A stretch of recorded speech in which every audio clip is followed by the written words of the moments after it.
I want to go now to some breaking news. A Department of Homeland Security official confirming that the commandant of the U.S. Coast Guard has been removed from her position over leadership deficiencies. That was a quote. And operational failures. I have extensively reported on the Coast Guard's cover-up of sexual assault cases. We don't know if that played a role at all in this. CNN's Natasha Bertrand joins us now for more. I mean, this is a pretty significant move, Natasha.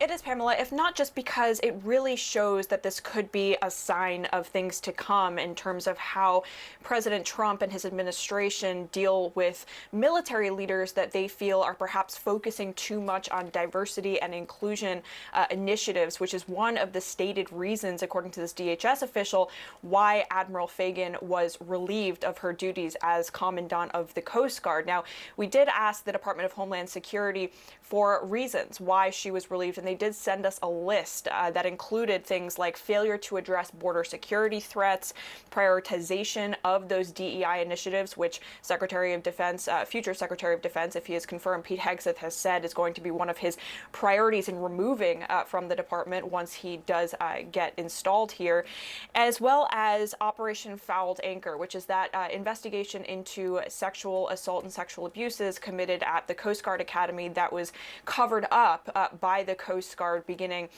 in around 2018. Now, Admiral Fagan, she was not directly involved in that. However, she did signal to members of Congress last year when she was grilled on the sexual assault investigation that was not disclosed to Congress that she was aware of certain aspects of it. And according to the Department of Homeland Security, that is one reason why they felt like she needed to be terminated as part of her in her position there. But still, you know, I think the broader picture here is that this is the first kind of, termination of a senior military leader that we have seen that has been explicitly kind of linked to the promotion of those diversity, equity, and inclusion programs within the military. And in fact, this is not the first time that the Coast Guard has been targeted by Trump's allies. Back in August, former GOP Representative Matt Gaetz sent a letter to the Department of Homeland Security raising concerns about Fagan's alleged focus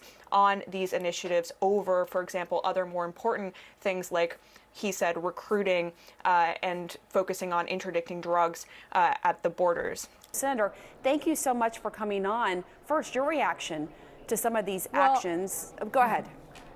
No, I think it's appalling that the head of Homeland Security is firing the very Admiral Commandant of the Coast Guard who took this issue of fouled anchor that you guys broke as a story. Why? Because it was being covered up. Literally, issues of sexual assault and sexual harassment at the Coast Guard Academy and at sea, and people covered it up. The only reason we know about it is because CNN broke the news. Now we get a new commandant, the first woman commandant in the history of an armed forces of our nation to serve. She stood up and said, this is a problem and we have to deal with it. And so literally tried to move forward with the right kind of response in the Coast Guard to this issue of sexual harassment and sexual assault. And today she's being fired for, instead of covering it up, deciding that this needed to be exposed and the Coast Guard needed to deal with this issue. So I think it's the wrong decision. It's the wrong decision by Homeland Security. She did a good job. In fact, the last commandant was the one who did cover it up. I think he admitted to you that he covered it up. So what are we doing here today? Firing somebody who was on the job, helping a Coast Guard that has to have a basic diverse workforce. And one of the things they need in a diverse workforce is to protect those interests of women. And as you know, after the reporting and after there were congressional hearings, she had vowed to do a review, and there was a report that came out saying that it would do a better job with the handling of sexual assault cases and so forth, and really enact systemic change. Are you concerned with her firing, that the vow in that report won't actually be followed through with? What kind of message are we sending? The previous commandant admitted to you that they had covered it up. I think he even said something like, I would do it again. And now we had a new commandant, a woman who said, no, we're going to take this serious and we're going to clean up the academy and we're going to clean up these actions, because we have almost, I don't know what the number is, a very high number, 30% plus of a Coast Guard workforce that are women, and we want to continue to attract women in the Coast Guard. And so you're going to fire her over the fact that she wanted to clean up a mess created on a previous watch? It's the wrong decision. And to be clear, she did testify to your committee that, you know, she only learned of the, quote, totality of the Feldanker probe when we inquired about it. But she clearly was aware of parts of it before, because she also fired a commanding officer caught up in the investigation. I also should note, just for our viewers, you know, the reasons cited aren't just this, right? There are other reasons, according to a DHS official, saying it was because of her, quote, failure to address border security threats and, quote, excessive focus on diversity, equity, and inclusion policies. What is your reaction to that? Well, I don't know what that latter part means, but if you mean she paid too much attention to cleaning up the mess in the Coast Guard of sexual assault and sexual harassment, there's no amount of time she shouldn't have spent on that. There's no amount of time. She should have done that job and cleaned up the Coast Guard's act on that. But our Coast Guard, very big mission, 5 different major responsibilities, and interdiction of drugs, particularly fentanyl and things of that nature, protecting, you know, illegal fishing, very big issue in the Pacific Northwest, making sure that they participate in the safety and the delivery of our coast.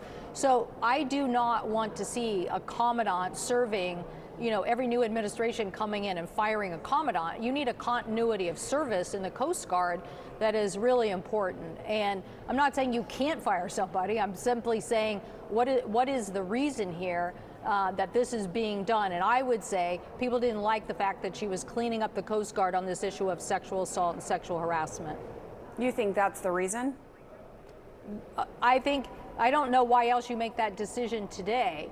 I can cite lots of things that the Coast Guard has been very helpful on very big issues. Look, I hope this administration will get serious about what the Russians are doing impacting our fisheries in the Pacific Northwest, and they are having a devastating blow on this industry. And illegal fishing and illegal movement of these fish with the help of China is a very big issue. So I'd rather have a Coast Guard commandant right now who could help us with that, instead of waiting now how long for us to get a new commandant. All right, Senator Cantwell, thank you for your time.